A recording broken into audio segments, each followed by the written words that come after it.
Bem-vindos à lição de número 4, o segredo para a unidade. Nessa semana estamos estudando o propósito supremo de Deus no plano da salvação, que é reunificar todas as coisas por meio de Jesus Cristo. Essa reunificação já começou e ela continuará e será plenamente manifestada somente no fim de todas as coisas, com a segunda vinda de Cristo. Mas nessa semana o autor nos colocou em cima de alguns segredos para esta unidade, para ganhá-la e para mantê-la enquanto vivemos aqui nesse mundo. Eu anotei alguns, e eu vou colocar por ordem numérica, para que facilite a sua apreciação. Primeiro, a unidade tem que ser baseada em Cristo. Esse é o grande segredo, eu diria que esse é o segredo essencial.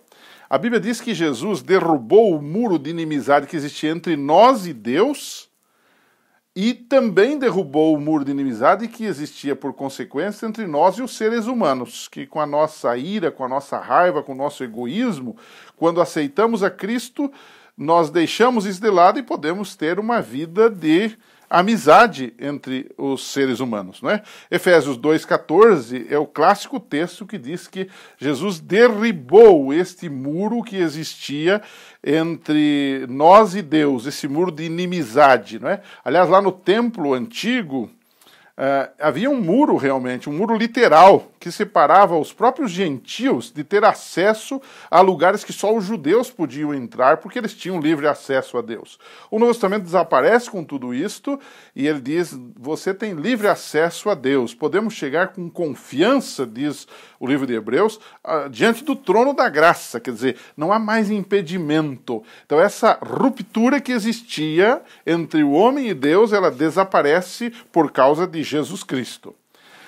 Segundo lugar, dos segredos da unidade, que é o tema da lição dessa semana, o segundo segredo é ter unidade num corpo diversificado que é a igreja. A igreja tem gente de todas as raças, de todos os pensamentos, não é? E em Cristo a igreja passa a ser um exemplo de unidade. No cristianismo primitivo houve a unidade entre judeus e gentios, que foi muito difícil de ser conseguida, entre pessoas de culturas e etnias diferentes, não é? Só que isso não pode ser um mito, não pode ser uma teoria, deve ser uma realidade. E o apóstolo Paulo diz em Efésios 4, verso 1, este é o modo digno da vocação a qual nós fomos chamados, ou seja, o judeu e o gentil têm que conviver juntos, se respeitando, se amando na mesma igreja, porque eles servem ao mesmo Deus, ao mesmo Jesus e vão para o mesmo céu. Esse é um ponto bastante difícil, mas é a realidade das Escrituras que nos adverte, que nos admoesta e que nos empurra, que nos motiva para isto, não é? Terceiro lugar do segredo da unidade é que a unidade deve ser buscada por uma liderança abençoada com dons espirituais. Então, Deus dá dons do Espírito Santo para diferentes líderes e todos esses líderes, com os seus diferentes dons, devem trabalhar para a unidade do corpo de Cristo. Então, isso aqui a gente poderia fazer digamos assim, uma ilustração, uma comparação, né, com a realidade atual da igreja. Se quem, por exemplo, prega bem, tem o dom da pregação, ele não pode fazer isto para glória própria em detrimento dos demais, porque isso vai gerar uma desunião na igreja. Aquele que canta, aquele que administra, aquele que serve, aquele que ora, todos devem convergir para um propósito, que é a edificação do corpo de Cristo, gerando essa unidade. E o apóstolo Paulo chega a dizer, em Efésios 4,12, até que alcancemos todo esse trabalho dos dons e das pessoas que têm dons, visando a unidade e o crescimento da igreja, ele diz assim, até que ponto deve isso? Até que todos alcancemos a unidade da fé e do conhecimento do Filho de Deus e cheguemos à maturidade. O grande problema da igreja é a falta de maturidade. Há muitos crentes fracos, há muitos crentes infantis na sua fé. Qualquer coisa os desvia. Então, qual é a minha função como pastor? Qual é a sua função como líder, como professor da escola sabatina? É com amor, com paciência, ensinar e viver a palavra de Deus, visando ajudar aqueles irmãos e aquelas irmãs fraquinhos a crescerem na sua fé. Por isso que a igreja não pode ser um momento de lazer, não pode ser um momento de brincadeira. Por isso que os cultos devem ser cultos baseados no louvor, na adoração, mas no estudo profundo da palavra de Deus. Não é aquela brincadeira de ficar contando historinha. Deve ir além disto, porque isto só vai gerar crentes mais fortes, maduros e mais unidos uns com os outros e, naturalmente, com Deus, não é? Um quarto ponto, um quarto segredo da unidade, é que essa unidade deve ser baseada na submissão de uns para com os outros. Efésios 5:21 diz que os crentes devem se submeter uns aos outros. Quer dizer, então, que nós temos que ser capacho dos outros. É isto? Não. Quer dizer que nós devemos nos submeter em Cristo.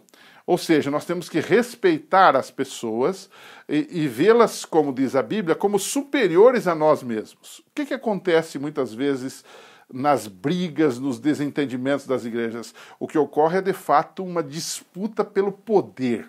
Às vezes é um carguinho, às vezes é uma funçãozinha lá na igreja. E aquilo gera um dissabor entre duas irmãs, entre dois irmãos, porque um quer o poder e o outro também quer aquele poder.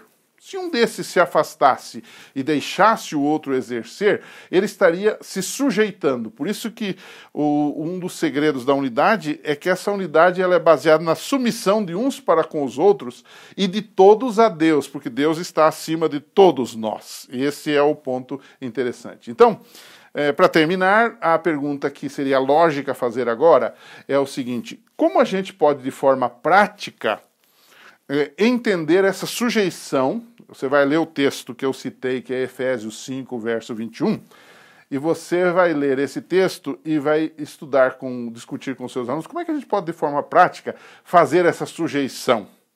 Como essa sujeição entre irmãos, ela pode ocorrer na igreja, né? E eu queria dizer que você tem um bom subsídio para isso nos comentários da lição de quinta-feira. Então volta lá para o livrinho, para a cartilha, né?